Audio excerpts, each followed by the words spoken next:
Police महानिदेशक और महानिरीक्षकों के 3 दिवसीय सम्मेलन का आज अंतिम दिन। सम्मेलन में साइबर क्राइम, ड्रग्स के खिलाफ जंग, आतंकवाद से निपटने की चुनौतियों समेत कई मुद्दों पर चर्चा।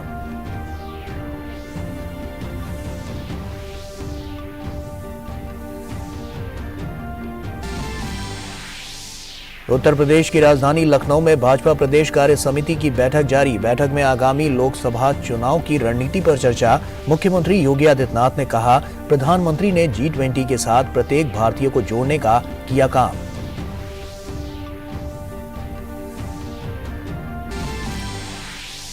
गुजरात की राजधानी गांधीनगर में बिजनेस 20 की स्थापना बैठक जारी। G20 देशों के 150 से ज्यादा प्रतिनिधि ले रहे हैं हिस्सा। बैठक में नीतिगत सिफारिशें की जा रही हैं तैयार।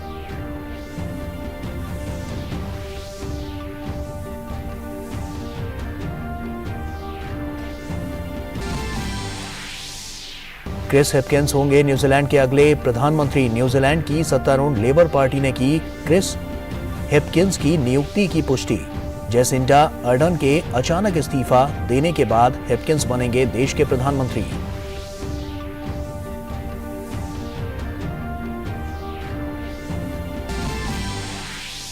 ओडिशा में चल रहे हॉकी विश्व कप के क्रॉसओवर मुकाबले में आज भारत की न्यूजीलैंड से होगी भिड़ंत। पूल डी में दूसरे स्थान पर काबिज भारत के लिए मुकाबले में करो या मरो की स्थिति। क्वार्टर फाइनल में पहुंचने के लिए भारत को जीतना होगा मैच।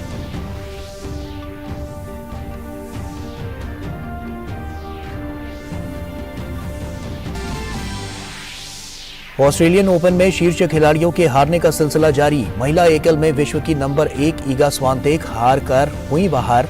एलेना राइबाकिना ने दी शिकस्त। 7वीं वरीयता प्राप्त कोको गॉफ को हराकर ओस्टापेंको पहुंची क्वार्टर फाइनल में। वहीं महिला युगल में सानिया मिर्जा की चुनौती हुई समाप्त। नमस्कार, आप देख रहे हैं डीडी न्यूज। आपके साथ मैं हूं गौरव श्रीवास्तव। तो चलिए बुलेटिन की शुरुआत करते हैं। नई दिल्ली में चल रहे पुलिस महानिदेशकों और महानिरीक्षकों के अखिल भारतीय सम्मेलन का आज समापन होगा। 3 दिवसीय यह सम्मेलन शुक्रवार से शुरू हुआ था। सम्मेलन में सभी राज्यों और केंद्र शासित प्रदेशों के पुलिस बलों के डीजीपी और आईजीपी के अलावा केंद्रीय पुलिस बलों और अन्य खुफिया एवं सुरक्षा एजेंसियों के वरिष्ठ अधिकारी भी हिस्सा ले रहे हैं। बैठक में आतंकवाद, वामपंथी उग्रवाद, साइबर सुरक्षा, ड्रोन के खतरों और मादक पदार्थों की तस्करी जैसे कई विषयों पर चर्चा हो रही है। प्रत्येक विषय पर राज्यों और केंद्र शासित प्रदेशों द्वारा अपनाए गए सर्वश्रेष्ठ तरीकों को सम्मेलन में दर्शाया गया है। और प्रधानमंत्री नरेंद्र मोदी सोमवार को वीडियो कॉन्फ्रेंसिंग के माध्यम से केंद्र शासित प्रदेश अंडमान और निकोबार द्वीप समूह के 21 सबसे बड़े अनाम द्वीपों के नामकरण कार्यक्रम में शामिल होंगे। आजादी के अमृत काल में परमवीर चक्र से सम्मानित वीर सैनिकों को श्रद्धांजलि स्वरूप इन द्वीपों का नामकरण परमवीर चक्र विजेताओं के नाम पर किया गया है। कार्यक्रम के दौरान प्रधानमंत्री नेताजी सुभाष चंद्र बोस द्वीप पर बनने वाले नेताजी को समर्पित राष्ट्रीय स्मारक के मॉडल का भी अनावरण करेंगे।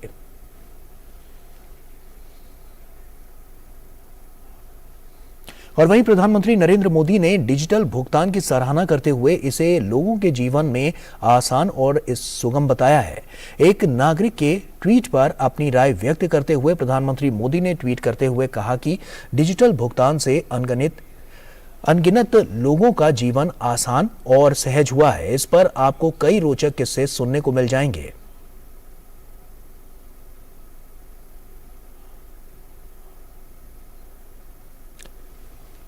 इसी तरह भुगतान में डिजिटल भुगतान को अपनाने पर एक प्रवासी भारतीय के ट्वीट पर अपनी राय व्यक्त करते हुए प्रधानमंत्री ने ट्वीट करते हुए कहा कि पूरे भारत में ये एक आम नजारा है। हमारे देशवासियों ने तकनीक और नवाचार को अपनाने में उल्लेखनीय निपुणता दिखाई है।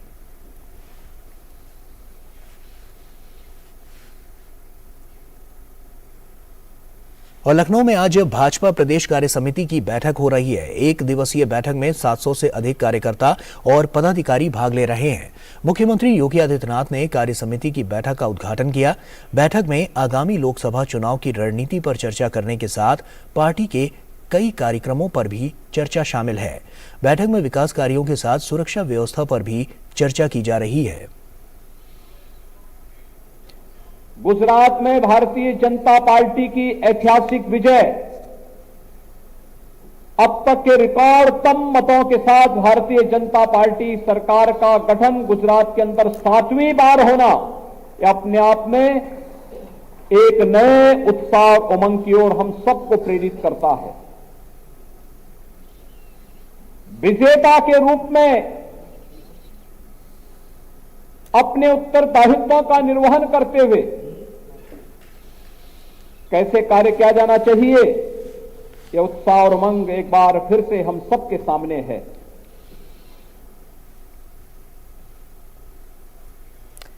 और वहीं उत्तर प्रदेश के मुख्यमंत्री योगी आदित्यनाथ ने कहा कि गुजरात में भाजपा की ऐतिहासिक जीत नए उमंग और उत्साह को प्रेरित करती है। योगी आदित्यनाथ ने कहा कि लखनऊ, वाराणसी, आगरा और गौतम बुद्ध नगर में G20 के 11 समिट होंगे। उन्होंने कहा कि प्रधानमंत्री मोदी ने G20 के साथ प्रत्येक भारतीय को जोड़ने का कार्य किया है। हम आभारी हैं प्रधानमंत्री मोदी जी के, जिन्होंने G20 के इस आयोजन के साथ प्रत्येक भारतवासी को भी जोड़ने का कार्य किया है। उत्तर प्रदेश के 4 शहर लखनऊ, वाराणसी, आगरा और गौतम बुद्ध नगर, ये 4 जनपदों में G20 से संबंधित 11 समिट होने हैं। प्रधानमंत्री मोदी जी के नेतृत्व में G20 इस दौरान दुनिया के अंदर वैश्विक समृद्धि, लोक कल्याण और मानवता के कल्याण के मार्ग को प्रशस्त करने जा रही है और भारत को यह अवसर प्राप्त हुआ है। और उधर जम्मू कश्मीर में हुए बम धमाकों के बाद सुरक्षा एजेंसियां अलर्ट पर हैं। उपराज्यपाल मनोज सिन्हा की अध्यक्षता में सुरक्षा स्थिति को लेकर उच्च अधिकारियों के साथ एक विशेष बैठक हुई। इस बैठक में उपायुक्त और एसएसपी शामिल हुए।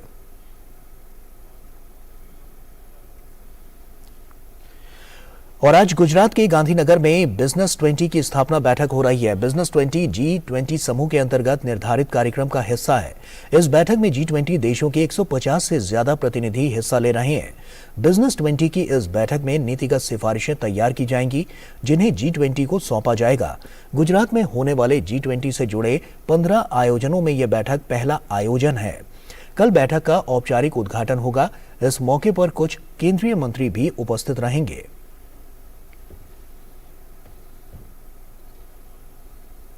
एमवी गंगा विलास रिवर क्रूज ने आज पश्चिम बंगाल के फरक्का टर्मिनल से अपनी आगे की यात्रा शुरू की है। इस दौरान क्रूज ने फरक्का नेविगेशन लॉक को भी पार किया, जो इस यात्रा के दौरान सैलानियों के लिए एक रोमांचक क्षण रहा। देखिए हमारे संवाददाता चंद्रशेखर की ये खास रिपोर्ट। गंगा विलास रिवर क्रूज की यात्रा जो है वो फरक्का से अब शुरू हुई है। फरक्का टर्मिनल इसके जस्ट पीछे है और अभी हम फरक्का नेविगेशन लॉक के खड़े हुए हैं और ये एक बड़ा इंटरेस्टिंग सा पड़ाव है इस एमवी गंगा विलास का, क्योंकि यहाँ पर पहले एक लॉक गेट खोला जाता है और एमवी गंगा विलास जो है वो यहाँ पर आ चुका है और उसके बाद यहाँ पर एक प्रोसेस होता है 1 घंटे का। इसमें पानी का जो लेवल है नदी के लेवल से 5 से 6 फुट ऊपर है और जब ये पानी धीरे धीरे दूसरा लॉक गेट खोलने के बाद जब इसको छोड़ा जाता है तो उसके बाद पानी का लेवल जो है वो जो नदी है उसके लेवल पर आ जाता है और उसके बाद स्मूथली ये जो एमवी गंगा विलास है ये यहाँ से अब आगे की ओर निकल चला है और इसके बाद ये जो लॉक गेट है इसको बंद कर दिया जाता है। तो ये एक स्मूथ फंक्शनिंग है और एमवी गंगा विलास को निश्चित अपनी जो इसकी डिब्रूगढ़ की यात्रा है उस दौरान ये एक इंटरेस्टिंग पड़ाव यहाँ पर आया है और हम लगातार इसके जितने भी महत्वपूर्ण पड़ाव हैं और उसमें जो भी इंटरेस्टिंग पहलू हैं वो हम लगातार आप तक पहुँचा रहे हैं। उसी कड़ी में फरक्का जो नेविगेशन लॉक है ये एक इंटरेस्टिंग पड़ाव रहा और इस यात्रा को सुगम बनाने के लिए भारतीय अंतर्देशीय जलमार्ग प्राधिकरण लगातार प्रयास कर रहा है और ये भी उसका एक पहलू माना जा सकता है। यहाँ से अब ये यात्रा जो है एमवी गंगा विलास रिवर क्रूज की ये मुर्शिदाबाद के लिए निकल चुकी है और आज ये जो क्रूज है ये मुर्शिदाबाद में रुकेगा। अपने सहयोगी राहुल चोपड़ा के साथ Chandrashekhar, DD news, Farakka barrage. प्रधानमंत्री नरेंद्र मोदी के आगामी परीक्षा पे चर्चा कार्यक्रम के तहत मुंगेर के जमालपुर स्थित केंद्रीय विद्यालय में 23 जनवरी को पेंटिंग प्रतियोगिता का आयोजन किया जाएगा। बच्चे इस कार्यक्रम को लेकर बेहद उत्साहित हैं। विद्यालय के प्राचार्य कैलाश चंद्र मीणा ने बताया कि इस प्रतियोगिता में केंद्रीय विद्यालय के अलावा अन्य सरकारी और गैर सरकारी विद्यालयों के भी बच्चे हिस्सा ले रहे हैं। जो प्रधानमंत्री जी परीक्षा पे चर्चा करवा रहे हैं, इससे हम लोग को बहुत खुशी मिल रही है। उससे भी ज़्यादा हम लोग को गर्व का बात है कि हम लोग का स्कूल पूरे मुंगेर डिस्ट्रिक्ट में हम लोग का एक ही स्कूल है जो ये करवा रहा है। और प्रधानमंत्री जी ने सर परीक्षा पे चर्चा रखा सर, वो 2018 से करते आ रहे सर। इसका मेन मोटिव है कि सर जो नर्वसनेस जो बोर्ड को लेके सर बच्चों में होती है सर, वो ज़्यादा नर्वस ना हो सर, और जो एग्ज़ाम वो दे रहे हैं सर वो अच्छे से उनका मोटिवेशन बना रहे हैं। सभी को माननीय प्रधानमंत्री जी के द्वारा लिखी गई पुस्तक एग्जाम वॉरियर गिफ्ट में दी जाएगी और डिजिटल प्रमाण पत्र दिया जाएगा। इस आयोजन में हमारा विद्यालय जो है बढ़ चढ़ के पार्टिसिपेट कर रहा है। बच्चों में बहुत उत्साह है इसे करने के लिए, और पास के जो स्कूल से जो भाग लेने वाले उनमें भी बहुत उत्साह है इस प्रतियोगिता को लेकर। और वहीं प्रधानमंत्री मोदी के परीक्षा पे चर्चा कार्यक्रम में इस बार उत्तर प्रदेश का जिला बाराबंकी यूपी का प्रतिनिधित्व करेगा। राजकीय बालिका इंटर कॉलेज बाराबंकी की प्रधानाचार्य डॉक्टर पूनम सिंह को इसके लिए चुना गया है। इन्हें कार्यक्रम में शामिल होने के लिए भारत के शिक्षा मंत्रालय की तरफ से न्योता भेजा गया है, जिसको लेकर राजकीय बालिका इंटर कॉलेज बाराबंकी की छात्राओं और अध्यापकों में काफी उत्साह है। बहुत खुशी हो रही है कि पूरे राष्ट्रीय स्तर पर हम इस साल पूरे साल एक भारत श्रेष्ठ भारत के कार्यक्रम आयोजित करते रहे हैं, और आज एक प्रत्यक्ष रूप से वहां जाकर पूरे भारत से आए हुए लोगों को एक साथ मिलने का मौका मिल रहा है। ये मुझे बहुत सौभाग्य की बात लग रही है। इसका उद्देश्य यह है कि जो परीक्षा के दौरान बच्चे तनावग्रस्त हो जाते हैं, हमेशा सुनने में आता है कि बच्चे तनावग्रस्त हो गए और बहुत कुछ कर गुजरते हैं, तो एक तरीके से ये प्रेरणादायक होगा उनके लिए अगर प्रधानमंत्री उनको संबोधित करते हैं और उनके कुछ तरीके बताते हैं कि किस तरीके से हम तनाव से मुक्त रहें, या बच्चों की समस्याएं पूछते हैं, तो शायद बच्चों को इससे ज़्यादा खुशी और कोई नहीं हो मिलेगी। आज हमारे लिए बहुत सौभाग्य की बात है कि पूरे प्रदेश में हमारे यहाँ की प्रिंसिपल श्रीमती डॉक्टर पूनम सिंह प्रदेश स्तर से चुनी गई हैं पीएम मोदी जी के परीक्षा पर चर्चा कार्यक्रम के हेतु। हमारी मैडम जो हैं बहुत ही कर्मठ महिला हैं, बहुत काम करती हैं और हमेशा सूचना देने में नंबर 1 रहती हैं, और प्रदेश पर जब भी परीक्षा पे चर्चा कार्यक्रम हुआ है हमारे यहाँ से बिल्कुल 100% उस पर जो है रजिस्ट्रेशन होते हैं और उसको वो पढ़ती हैं, उसके बारे में हम लोगों को बताती हैं और हम लोग बच्चों तक उसको पहुँचाते हैं। श्रीमती डॉक्टर पूनम सिंह मैडम को प्रधानमंत्री के परीक्षा पे चर्चा कार्यक्रम में जाने का अवसर प्रदान हुआ है। ये पूरे प्रदेश और हमारे जिले के लिए बहुत ही गौरव का विषय है, और हमारे विद्यालय की बहनों का भी बहुत ही गौरव का विषय है। हमारे टीचर्स स्टाफ बहुत खुश हैं। और 23 जनवरी को फुल ड्रेस रिहर्सल और गणतंत्र दिवस पर होने वाली परेड को लेकर दिल्ली पुलिस ने ट्रैफिक एडवाइजरी जारी की है। पुलिस के अनुसार दिल्ली वासी और दिल्ली में बाहर से आ रहे लोगों को एडवाइजरी के अनुसार ही अपना प्लान बनाना चाहिए, ताकि उन्हें परेशानी ना उठानी पड़े। 26 जनवरी को गणतंत्र दिवस परेड और 23 जनवरी को फुल ड्रेस रिहर्सल के लिए दिल्ली पुलिस ने एडवाइजरी जारी की है। यातायात पुलिस ने नागरिकों को इसके अनुसार अपनी यात्रा की योजना बनाने के लिए कहा है। हालांकि मेट्रो सेवाएं चलती रहेंगी, लेकिन परेड और रिहर्सल के दौरान कुछ स्टेशन बंद रहेंगे। 22 जनवरी को रात 11 बजे से परेड खत्म होने तक रफी मार्ग, जनपथ और मानसिंह रोड से कर्तव्य पथ पर कोई क्रॉस ट्रैफिक नहीं होगा। सी हेक्सागोन इंडिया गेट 23 जनवरी को सुबह 9:15 बजे से परेड समाप्त होने तक यातायात के लिए बंद रहेगा। 23 जनवरी को सुबह 10 बजे से तिलक मार्ग और सुभाष मार्ग से दोनों तरफ यातायात बंद रहेगा। 25 जनवरी की रात 10 बजे से 26 जनवरी को परेड समाप्त होने तक सभी भारी व्यावसायिक वाहनों के दिल्ली में प्रवेश पर प्रतिबंध रहेगा। मेट्रो सेवाएं चलती रहेंगी, लेकिन परेड और फुल ड्रेस रिहर्सल के दौरान कुछ स्टेशन बंद रहेंगे। 23 और 26 जनवरी को केंद्रीय सचिवालय और उद्योग भवन स्टेशनों पर सुबह 5 बजे से दोपहर 12 बजे तक प्रवेश और निकास बंद रहेगा। हमेशा की तरह परेड विजय चौक से शुरू होगी। कर्तव्य पथ इंडिया गेट सी हेक्सागोन से होते हुए नेशनल स्टेडियम तक जाएगी। दूसरी ओर झांकियां हमेशा की तरह तिलक मार्ग से लाल किले तक जाएंगी। उत्तर दिल्ली से दक्षिणी और पूर्वी दिल्ली से पश्चिमी दिल्ली के लिए आप इन मार्गों का प्रयोग कर सकते हैं। उत्तर से दक्षिण या दक्षिण से उत्तर दिल्ली जाने के लिए रिंग रोड, आश्रम चौक, सराय काले खां, IP फ्लाईओवर, राजघाट मार्ग का प्रयोग कर सकते हैं। वहीं पूर्वी दिल्ली से पश्चिमी और पश्चिमी दिल्ली से पूर्वी दिल्ली के लिए ring road, Bhairav road, Mathura road, Lodhi road, Aurobindo मार्ग, एम्स चौक, धौला कुआं, और वंदे मातरम मार्ग का प्रयोग कर सकते हैं। 25 जनवरी की रात से ही दिल्ली के सभी बॉर्डर सील रहेंगे और भारी व्यावसायिक वाहनों का दिल्ली में प्रवेश पूरी तरह से बंद रहेगा। कुछ स्टेशनों को छोड़कर मेट्रो की सुविधा उपलब्ध रहेगी। रेलवे स्टेशनों, एयरपोर्ट और अस्पतालों तक जाने में किसी भी तरह का प्रतिबंध नहीं रहेगा। अगर आप 23 और 26 जनवरी को घर से निकल रहे हैं तो बेहतर है आप उस दिन के रूट डायवर्जन को देख लें ताकि आपको परेशानी ना उठानी पड़े। Bureau report, DD news.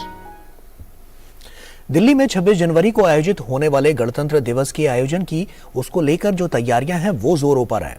Delhi में स्थित राष्ट्रीय रंगशाला में गणतंत्र दिवस परेड में हिस्सा लेने वाली झांकियों का पूर्व अवलोकन किया गया और इस मौके पर देश के अलग अलग हिस्सों से परेड में हिस्सा लेने वाले आए कलाकारों ने अपनी कला का प्रदर्शन किया।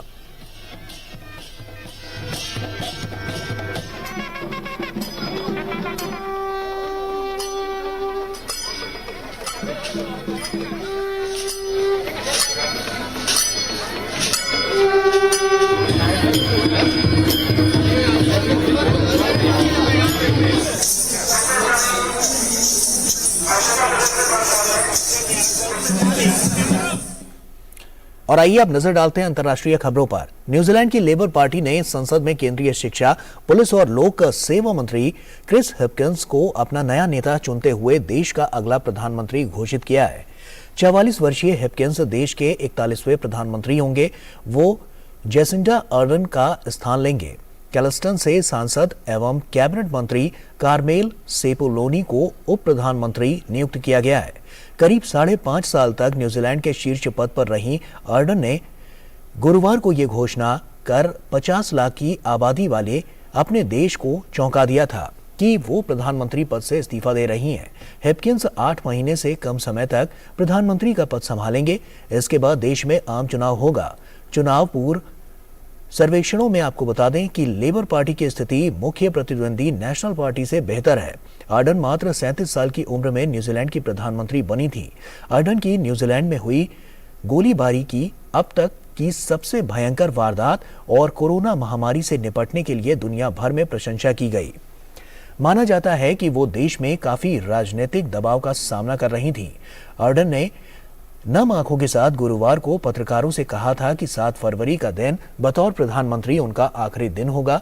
न्यूजीलैंड में अगला आम चुनाव 14 अक्टूबर को होगा। वो तब तक सांसद के रूप में काम करती रहेंगी। ब्राजील के राष्ट्रपति लुइस इनासियो लुला दा सिल्वा ने सेना प्रमुख जूलियो सीजर डी को पद से बर्खास्त कर दिया है। वहीं राष्ट्रपति लुला दा सिल्वा ने अब उनकी जगह जनरल टॉमस मिगुएल रेब्रो पाइवा को सेना प्रमुख का दायित्व सौंपा है। वो दक्षिण पूर्व सैन्य कमान के प्रमुख थे। राष्ट्रपति लुला दा सिल्वा ने सेना प्रमुख अरूडा पर प्रदर्शनकारियों के खिलाफ कार्रवाई करने में विफल रहने का आरोप लगाया है। ब्राजील में हाल ही में पूर्व राष्ट्रपति जायर बोल्सोनारो के समर्थकों द्वारा सरकारी भवनों पर धावा बोलने और सार्वजनिक संपत्ति को नष्ट करने के बाद सैन्य प्रशासन पर कई आरोप लगे हैं। राष्ट्रपति लुला दा सिल्वा ने कहा है कि निश्चित रूप से सेना में ऐसे लोग थे जिन्होंने दंगे होने दिए। राष्ट्रपति ने कहा कि तख्ता पलट के प्रयास में शामिल सभी सैनिकों को दंडित किया जाएगा, चाहे कोई भी पद हो। वेनेजुएला के पूर्व गृह मंत्री मिगुएल रोड्रिगेज टोरेस लगभग 5 साल बाद जेल से रिहा हो गए हैं। मैगुएल रोड्रिगेज को वर्ष 2018 में गिरफ्तार किया गया था। मैगुएल रोड्रिगेज पर सैन्य बलों पर हमला करने की साजिश में शामिल होने का आरोप था। रोड्रिगेज टोरेस गिरफ्तारी के विरोध में भूख हड़ताल पर चले गए थे। मानवाधिकार संगठनों ने मैगुएल रोड्रिगेज को जेल में प्रताड़ित करने का विरोध किया था।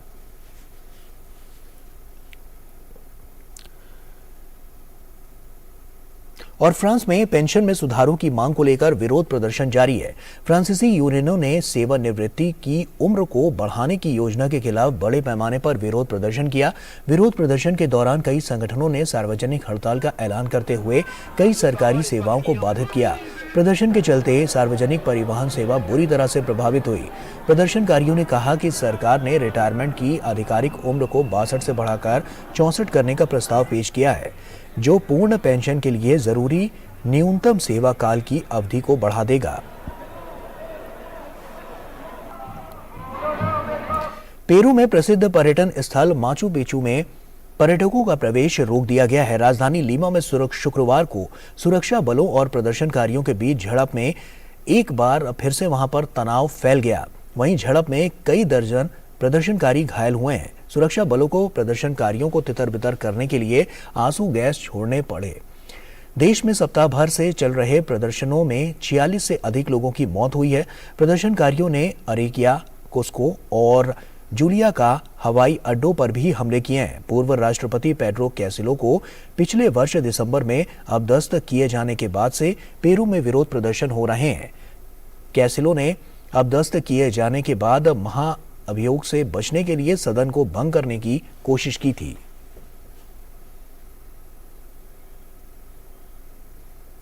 और आइए अब नजर डालते हैं खेल की खबरों पर। ओडिशा में खेले जा रहे पुरुष हॉकी विश्व कप में आज भुवनेश्वर में क्रॉस ओवर मुकाबले में भारत का सामना न्यूजीलैंड से होगा। भारतीय टीम ने ग्रुप डी में जहां दूसरा स्थान हासिल किया है और स्पेन और वेल्स के खिलाफ शानदार जीत दर्ज की है, वहीं न्यूजीलैंड की टीम को अभी तक इस विश्व कप में सिर्फ चिली के खिलाफ ही जीत मिली है। दोनों टीमों के लिए वैसे ये मुकाबला करो या मरो का है, क्योंकि यहां जो भी जीत दर्ज करेगा वो क्वार्टर फाइनल में पहुंचेगा। देखिए,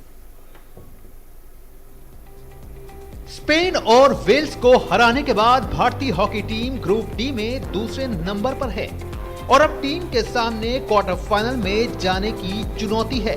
हरमनप्रीत की सेना फिलहाल जिस फॉर्म में है उसे देखते हुए कीवी टीम से पार पाना मुश्किल भरा नहीं दिखता, लेकिन ओवर कॉन्फिडेंस की डोज हमेशा घातक होती है और शायद इस बात से भारतीय रणबांकुरे खुद को बिल्कुल भी दूर नहीं रखना चाहेंगे।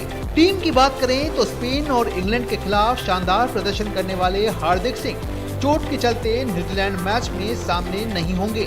ऐसे में ये बात जरूर टीम इंडिया के लिए एक बड़ा झटका होगी। लेकिन इससे हटकर अगर खेल की बात करें तो एक बार फिर से टीम को पेनल्टी कॉर्नर पर जबरदस्त रूप से मेहनत करनी होगी, क्योंकि अगर पहले दो मुकाबलों को उठाकर देखा जाए तो भारतीय टीम को कुल 9 पेनल्टी कॉर्नर मिले थे, जहां टीम सिर्फ एक को ही गोल में बदल पाई। इसके साथ ही फिनिशिंग पर भी टीम को ध्यान देना होगा, क्योंकि आसानी से भारतीय टीम भी गेंद को गोल पोस्ट में पहुंचाने में सफल नहीं हो रही। लेकिन इसके साथ ही अच्छी तस्वीर ये है कि टीम का डिफेंस बेहद सॉलिड दिख रहा है, जहां विरोधी टीम को गोल करने के मौके तक ढूंढने के लिए तरसना पड़ रहा है।